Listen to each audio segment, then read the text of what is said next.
Jim, how you doing today?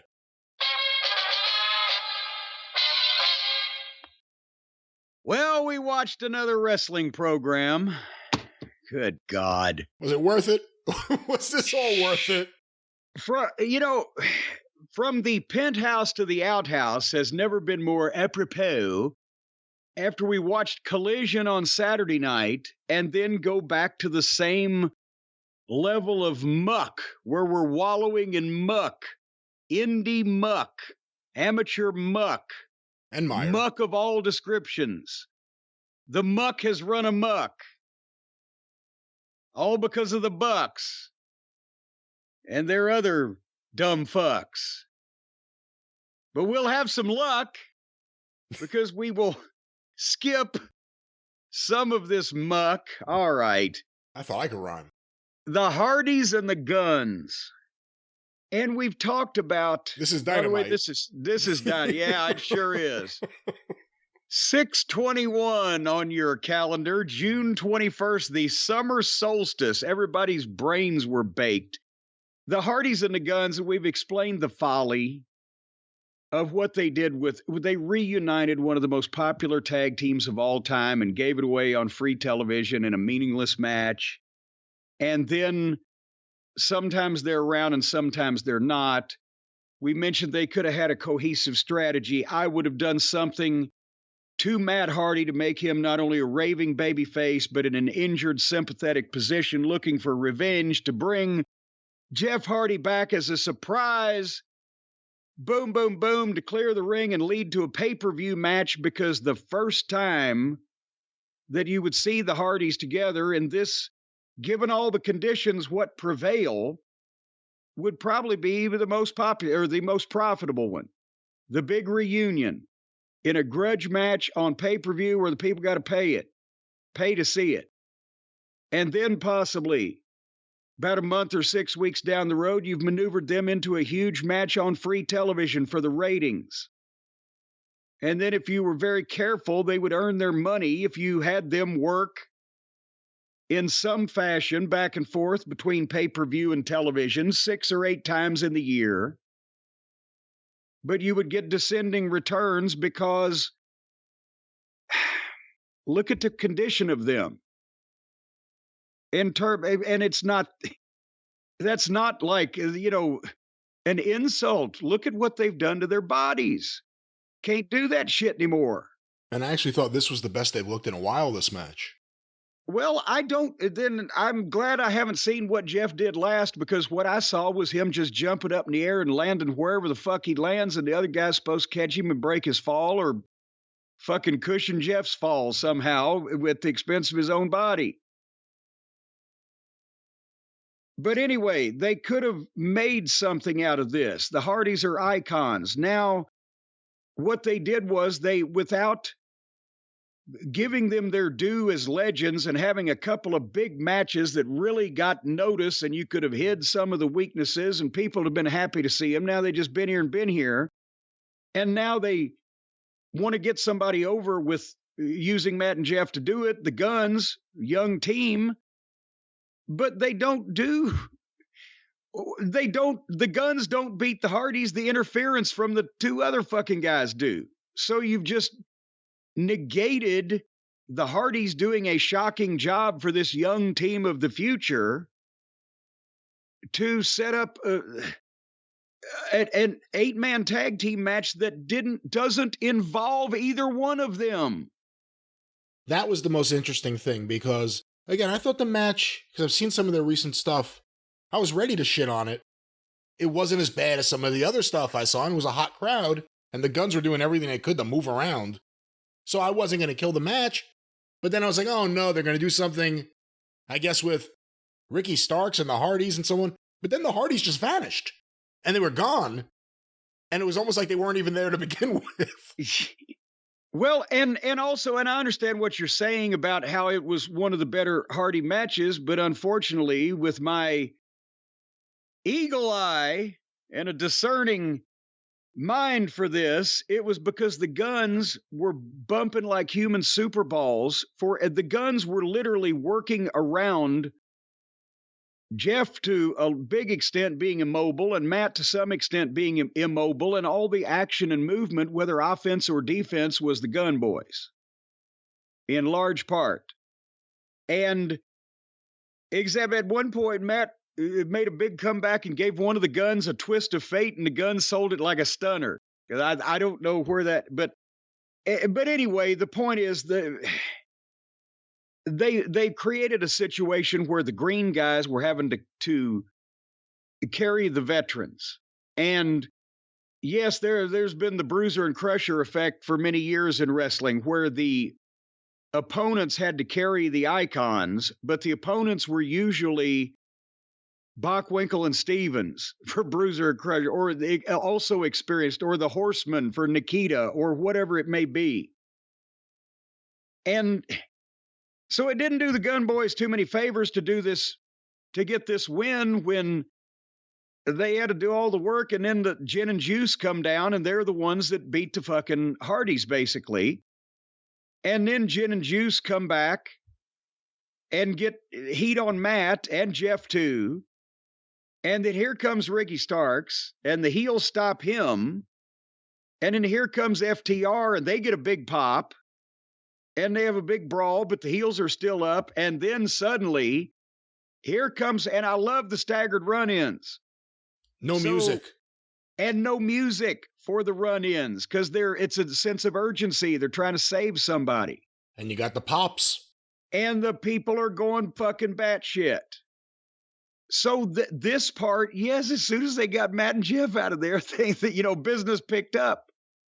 But it's been a mishandling, unfortunately, of the Hardys reunion. But anyway, Punk clears the ring, gets the microphone, makes the challenge for the 8-man on Collision. And so we will see Gin and Juice and the Guns against FTR, Starks, and Punk. And boy, I hope the third episode of Collision is not a 10-man tag team match, but at least we got some hope here. So that is the third episode. For God's sake. They said we want to have the match next week, not this week, next week. Or Nick. Well, that is next. All right, now how do you look at this? This is an uphill or downhill situation. Next week would be next Saturday to me, rather than okay, not a week and not a show and a half from now. I think if it was going to be on this weekend show, it would be, we'll wrestle you this weekend. We'll wrestle you this Saturday. Not we'll wrestle you next Saturday. Well, this Saturday is the next Saturday that we have. No, it's the Saturday that's coming up. No, it's not the only one. There'll be more. This is the next one. It's the very next one, but usually the phrase is used for the week after. Well, you don't have to put the qualifier "very" in, because just the next Saturday that we have as a humanity here, as a race of people on this big blue marble, the next Saturday we have is next Saturday. When they announced the matches on Dynamite later in the show for Collision, I remember they announced Brody King versus Andrade, continuing the Andrade House of Black feud, but I don't think they announced the Punk match. Well, I'm goddamn confused then, right? Or maybe they are, or maybe they confused me. See, that's the way it became. But we're going to have an 8-man coming up. It's what we're going to do. A lot of multi-man matches, but at least it gets Punk and FTR on the screen. They produced last week, so... Yeah. You know what? That's the thing. They had that 6-man match, and they gave it time.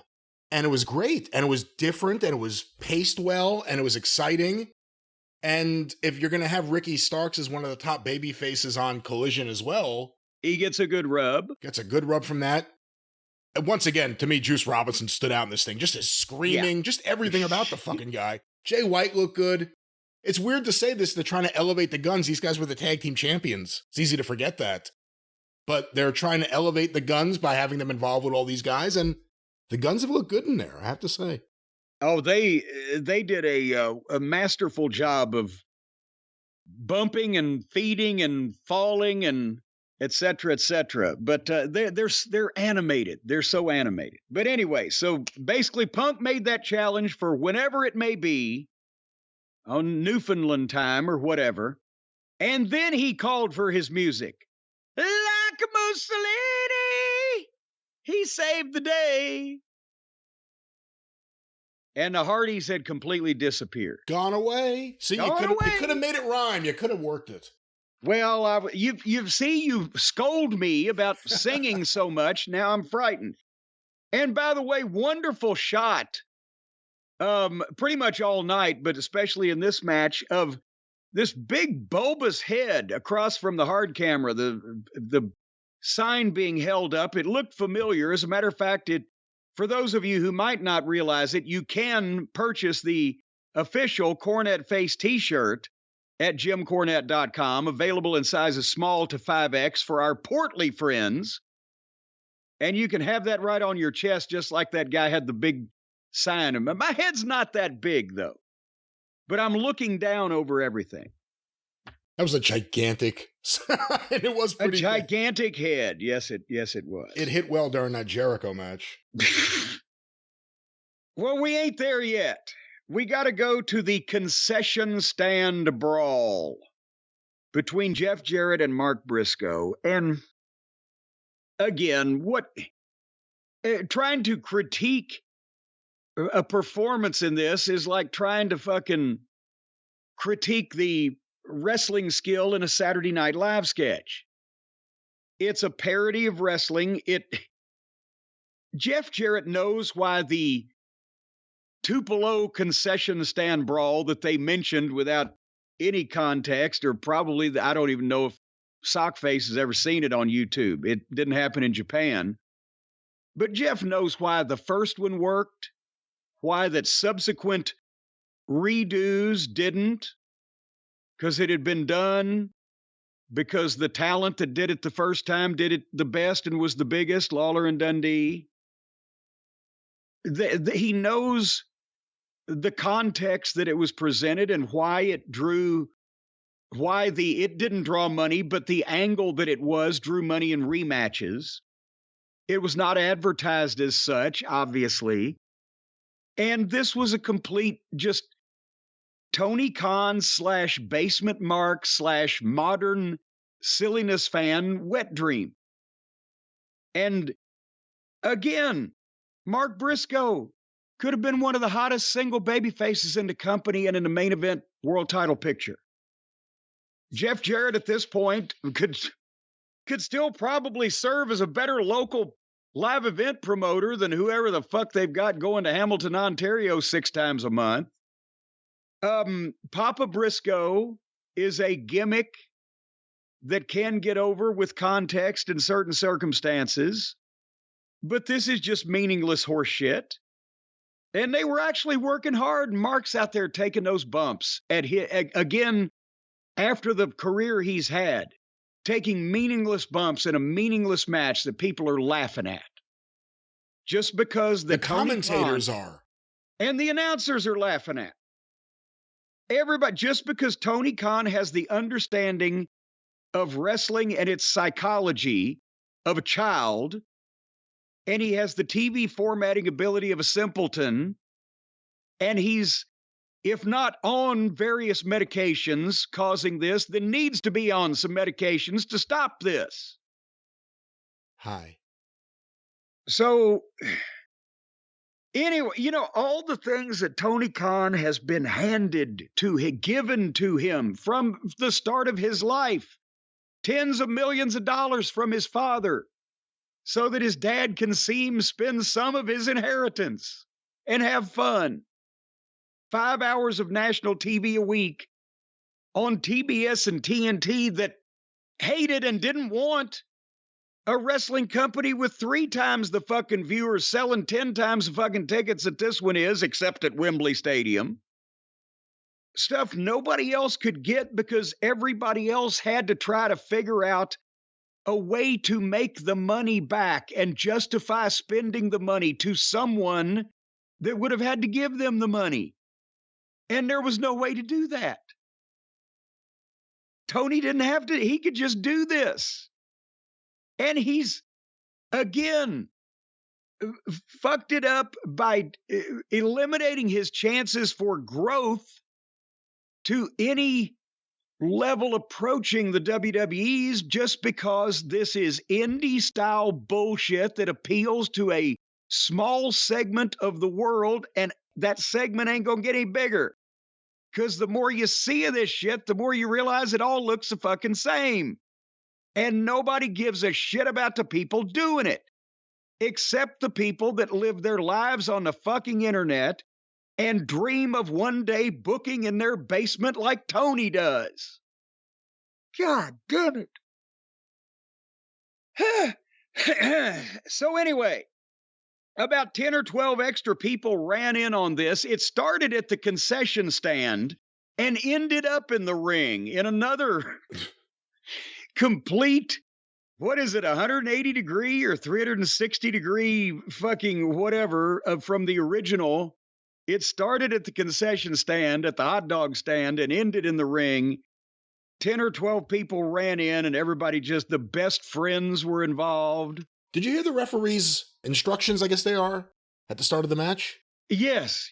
They're trying to make it sound like they were fighting Mike Tyson, where they're out there fucking shooting ketchup at each other. He said, are you ready? Are you ready? Ladies, are you ready? To the women behind. Why were those women even there? Other than to set up the Karen thing, obviously. But what? Well, they were there to cheer and serve hot dogs. What was that? It's stupid. It's a child's view of pro wrestling.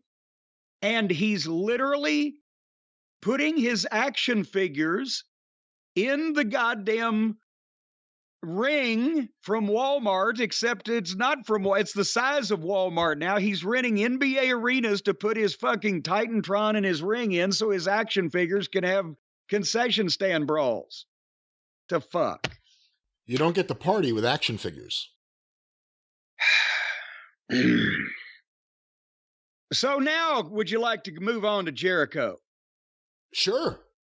This was another match that they presented us, folks. Chris Jericho and Sammy Guevara and Minoru Suzuki against Darius Martin, AR Fox, and Action Andretti. Yes, he still lives. And of the plethora of six-man tag team matches that we have seen lately from both companies, I knew this was not going to be the best right off the bat. But however, and again, Brian, before we get into why, I don't know what the fuck this has to do with any other program they've been working here, and we'll talk about why, but yes, Minoru Suzuki is an MMA legend and a tough guy and a pro wrestling legend in Japan. As a baseball fan, Brian, if Mickey Mantle was still alive today, how old would he be? Oh, geez, he would probably have to be close to 90, I would think. Would you want to see him play any baseball at this point, or would you like to just see him wave at a fan fest and get his autograph? Yeah, that's pretty much what you would want to see. At Old Timers Day, you don't want to see someone go out there who was an all-time great and embarrass themselves. You just want to see them and remember them on the field.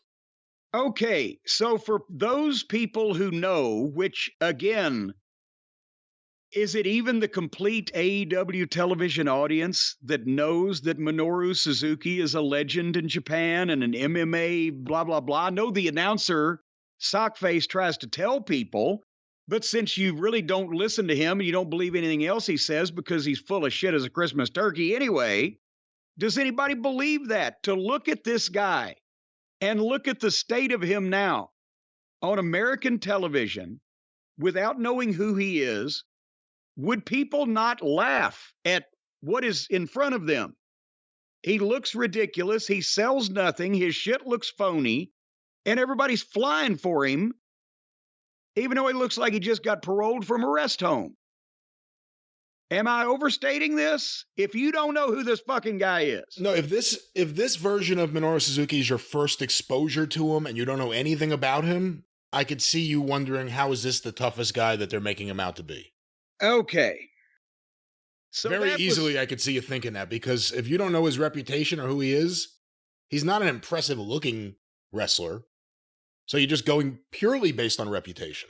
And they all have to treat him so carefully because nobody wants to be the guy to either piss him off or hurt him. Right? Out of respect and fear. So it's just, but the whole deal was, remember, Sammy Guevara they've been trying to turn him babyface. They've been trying to make him a sympathetic figure. Been trying to get him to get the people to support the Four Pillars business. And then Jericho told him off last week and said, well, maybe we need to get the goddamn sex gods back together so I can show you who's boss. Which I don't know how, as we mentioned, how teaming with a guy would show him who was boss. I don't understand that. But there's an issue between Jericho and Guevara. So after this match, which, by the way, Jericho won, his team won. He won with the Walls of Jericho on who's he, what's he, I don't care. Then Renee Moxley Good gets in the ring and asks Jericho a question.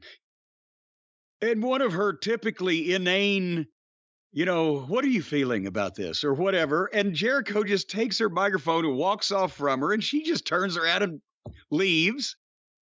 Thank you, Pat Summerall. He always used to just hand the players the microphone and just fucking walk off. Google it, kids. And then Jericho cuts a promo on Sting and what they did and Darby, and he's pissed at them. And then he challenges them for a 6-man tag team match at the pay-per-view on Sunday, Forbidden Door, while Sammy's standing around in the fucking corner of the ring, listening to all that. Well, then Sting's music plays.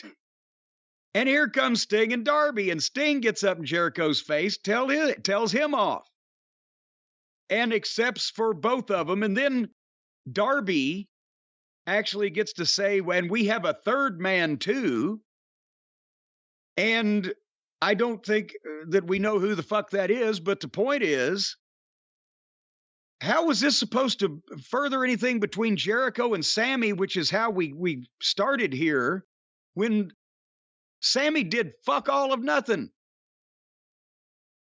Did he? This was the weirdest follow-up to everything that happened last week, which was the first thing in a while that left you a little bit intrigued about whatever Jericho was doing.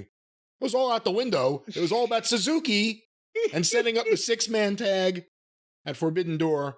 Maybe next week we'll go back to the Sammy Jericho stuff. This is just a week off. I was waiting for something. I was waiting for him to clock Jericho accidentally, something. Yes, any miscommunication or combobulation or whatever.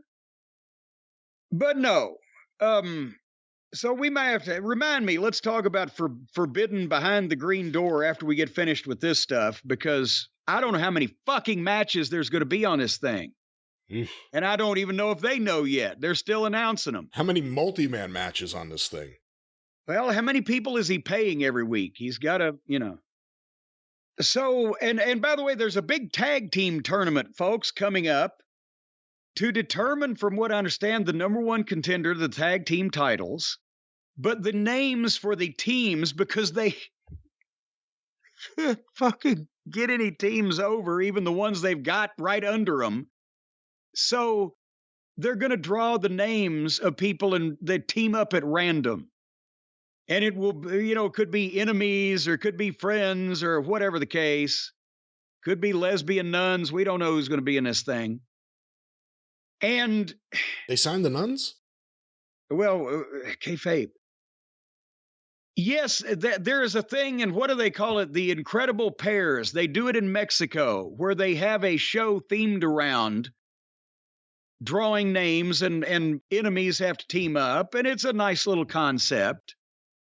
And I don't think they do it to determine a team to challenge for the tag team title, and I don't think they do it at the expense of their world heavyweight champion or everything else they got good. But we'll talk about that in a minute. But Tony and our friend RJ City drew the names out of the bingo roller for the tag team tournament. They drew 2 names and didn't tell them. And RJ City didn't speak at all, except at the end, he said, thanks, guys. So that was that segment. I had just told you that I've become such a fan of RJ City, they should find a way to incorporate him on the show in, small doses, no more than 2.5 minutes at the very most. Well, this wasn't more than 2.5. This was about 10 seconds. And he spun a fucking hamster cage and said, "Thanks, guy." He said nothing. I mean, his face told the story. He was making as many different faces, I guess you should say, as he could. But yeah, that's that. What do you think about them doing this, but then not even exposing? You're just showing that you're rolling the balls. You don't even see who the names are. Yeah, well, they couldn't say now because they had to wait to say at the appropriate moment later that if it was a shoot, they would have no idea was going to be happening. See? That's why. All right, so then they did a pre-tape in the back stairway somewhere, hopefully at a local detention center, with the Buckaroos and Hangnail Page and Old Twinkle Toes because they couldn't appear live on their own show, the show that a couple of these pricks are EVPs of because they would get booed out of Chicago like fucking a goddamn crooked mayor. They had to literally put themselves on a pre-tape that the people wouldn't see, and then later on have their stooge announce that they had left the building. They wasn't even there because they knew what the reaction would be in Chicagoland. But it was more gaga about the BBC, and they want a 5-on-5 match for the pay-per-view. A 5-on-5 match with goddamn supposed main event guys is being still talked about Wednesday night at 9 fucking o'clock Eastern for a pay-per-view on Sunday? Could it be that they know that they've shit the bed with all these other off-brand matches with people we couldn't pick out of a fucking lineup? Well, you can do a lot of last-minute stuff when you know that the matchmaker never goes to sleep. And has an endless checkbook. Let's just put 20 more guys on the card. So this was emotionless and passionless, as you would expect from these gutless individuals, until Eddie Kingston walks in, once again looking like the Stay Puffed Marshmallow Man if he had gone to reform school. Oh, stop it. And he agreed to team up with them. Hey, man, those first couple of prison tattoos almost popped his arms. Anyway, he agreed to team up with them even though he doesn't like them, as long as he gets to pick the 5th team member. So that's what we got out of that. And that seemed like a good bargain to the Bucks. Sounds like a good deal to me. So right at the 9 o'clock hour, we have the in-ring promo with Adam Cole about his match with MJF. He didn't win, but MJF didn't either. It basically calls out MJF. They got to have MJF coming to the ring at 9 o'clock, or they're lost balls in high weeds. So MJF comes out, and I know he's trying. I'm about over him and Adam Cole already. Thank you. That's exactly how I feel. Because the finish was disappointing. I don't think anybody thinks Adam's going to win, and he shouldn't. But anyway, the crowd was chanting, "Shut the fuck up," and they make no attempt. USA is over there bleeping 30 seconds at a time so a stray shit doesn't come out, and TBS or TNT just, fuck, it's okay. 5 fucks, that's all right. So MJF, of course, says there'll be no rematch with Adam Cole because he's concerned with Adam's health. He's, took such a beating. But that's when Tony Schiavone stands up and has an announcement to make. He drew the tag team tournament names, and by God, the first 2 he drew were MJF and Adam Cole. Well, wouldn't you know who won the pony? They've got to team up. The World Heavyweight Champion in a blind draw tag team tournament to determine who might challenge the World Tag Team Champions. Did they decide, well, fuck you, WWE. We can fuck up our title logic even worse than you can, hold our championship belt. So then a blonde Japanese guy shows up on the screen that after his little pre-tape was over, after his pre-tape was over, they said, yeah, that's Tanahashi. Go to the mall and show his picture. See what happens. As Howard Baum once put it, the Joy Behar hairdo is the giveaway. Whew. So anyway, after that, where Tanahashi's, I guess, he's addressing MJF with subtitles. Cole says that MJF's a coward. He won't face Tanahashi, so MJF does the same thing he did with the match with Adam and loses his temper and says, I'll fight him. Okay, great. And then Adam Cole walks off laughing at him because he suckered him again. What the fuck is going on here? And does anybody want to see MJF risk getting hurt to wrestle fucking Professor Toru Tanahashi? Well, who knows? Maybe it's a match MJF wanted. Tanahashi is a legend of New Japan of the modern era. So I think, from what I know of MJF, he would want a match with JP Morgan because he's a fucking legend of Wall Street. All right, well, I don't think MJF is a mark that wants to fucking wrestle Japanese legends that are 8 years older than he is or whatever. Here's the problem. It feels like MJF's running in place right now. Even though they have this new thing with him and Cole, it just feels like sameness in some sense, but it also nothing has heat. These guys wrestled last week and they were out there just in the ring talking to each other, right next to each other. I don't know. I mean, there's too much of that, I think, going on now where it's everyone's comfortable in kayfabe. Everyone's comfortable standing there just talking to each other. Yeah. As opponents, as enemies. And then it leads to this. Now we get to see them as a tag team, I guess, whatever they're going to do to set up the next thing, the next chapter, and that is the awkward, incredible pair of MJF and Adam Cole. I feel like they got to do something really different with MJF now, or new with MJF. The Adam Cole thing isn't doing, and someone new. Yeah, I feel bad. You know, it's the other thing too, and I'll say it. They showed the highlights of the match from last week, and I'm sorry, he's just. It looks ridiculous. Unless he's going to be a heel and you use his physique in that way and he somehow gets away with stuff, he cheats like a heel. It looks ridiculous watching him in there with MJF. When he pulls his knee pad down to do his knee, you just see how scrawny his fucking legs are.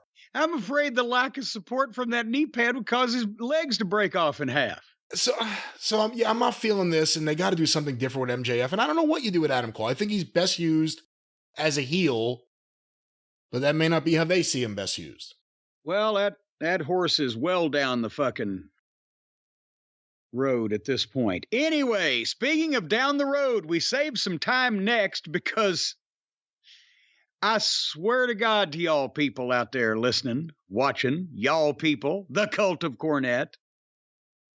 22 solid minutes from the start of the entrances to the last outshot of this buggy whipped armed fucking loser. Pockets and Shibata, the man with no brain. No, they put it back. They put it back. Okay. The man with a new brain. No, it's the same brain. Same brain. The man with the same brain. Versus Danny Garcia and a giant Q-tip. Sabre Jr. Yes. They're a Q Sabre Jr. Pockets and Shibata versus Garcia and Q Sabre Jr. So anybody that might give the new guys a chance, well, we can say, okay, the guy looks like a big Q-tip, but we haven't seen him.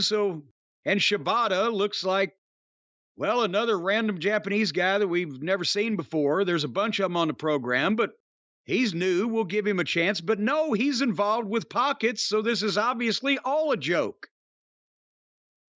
So 22 minutes of national television time, almost as long as the 30-minute draw between MJF and Adam Cole, is what they gave to these people.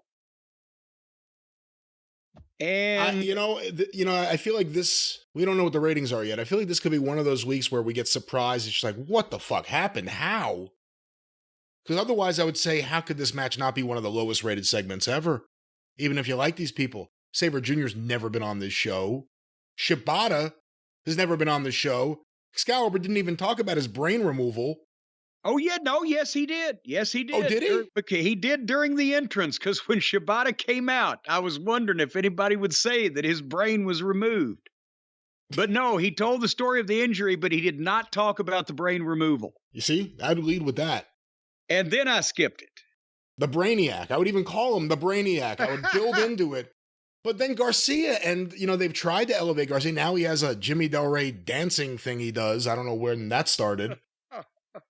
But this went so long. I was shocked how long this went. Especially for this time. Like, not at the end of the show when people are going to kind of start losing interest. Not on Rampage. No, it started 10 minutes after the top of the 9 o'clock hour. Like 9:08. 22 minutes later. Yeah. Again, we may be surprised by the ratings just because of the way things work. And if you didn't see Punk at the start of the show, and he was on Saturday, you may tune in at 9 o'clock to see him. I don't know. I mean, because otherwise, because the other option is, how could anyone want to see this match? That's what I'm saying to you. We don't have the ratings, by the way, folks. No, we're in the dark about this because it just happened last night. We're still in the morning, but we'll update that whenever we can. Anyway, the main event match. Oh, you missed the BCC interview earlier. No, I didn't.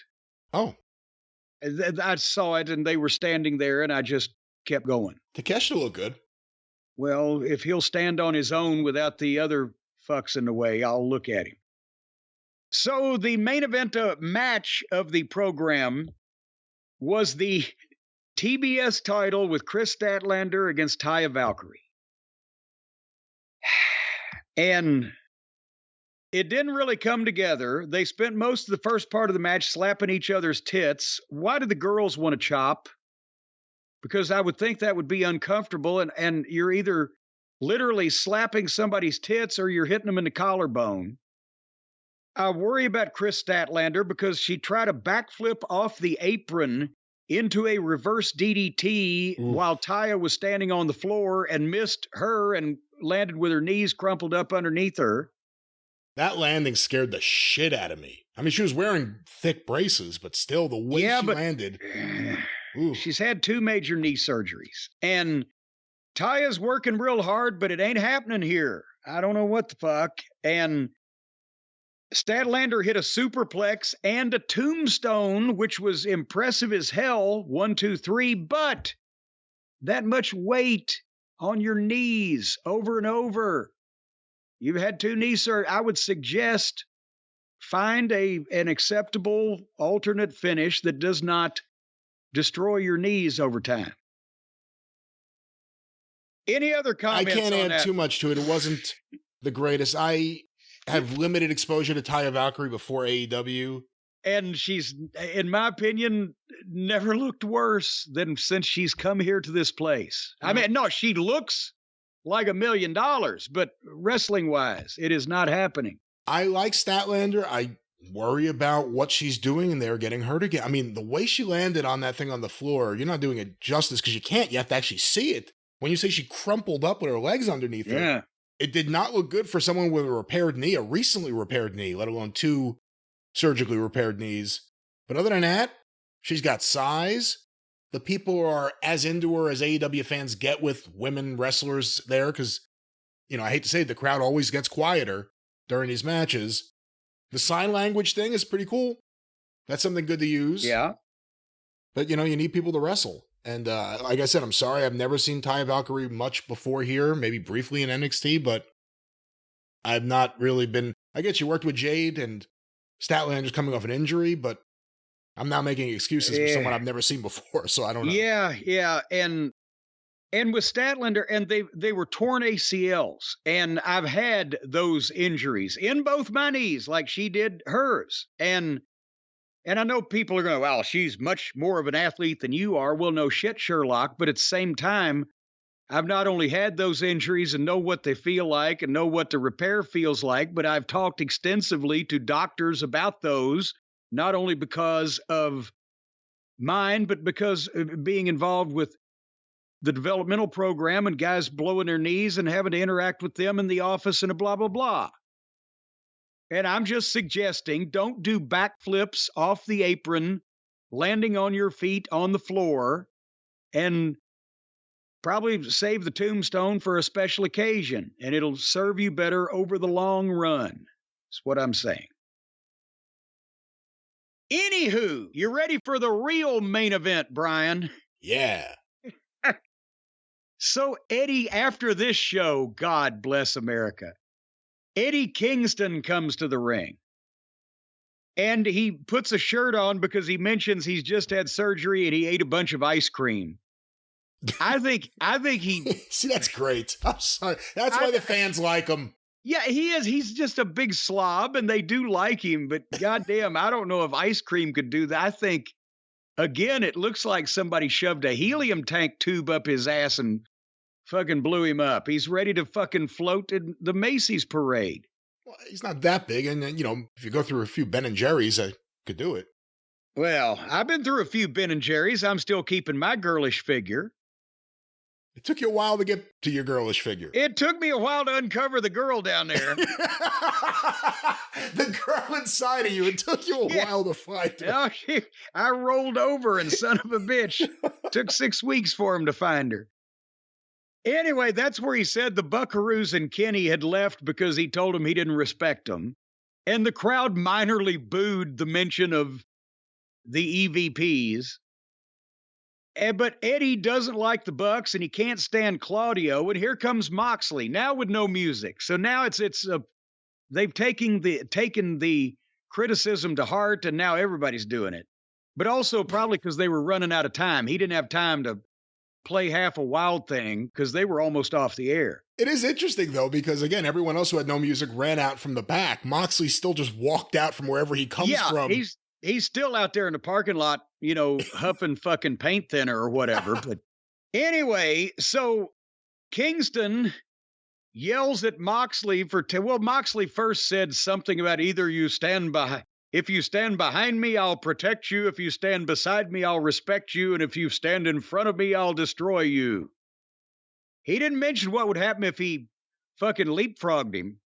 See, now that's how I'd win the match. Now I'm going to leapfrog that motherfucker. He's got no defense. But anyway, then Eddie yells at Moxley for teaming with a scumbag like Claudio. Claudio's the nicest guy in this whole fucking equation. And they have a big face-off, and then suddenly Kingston blurts out, hell with it. The fifth man is Ishii.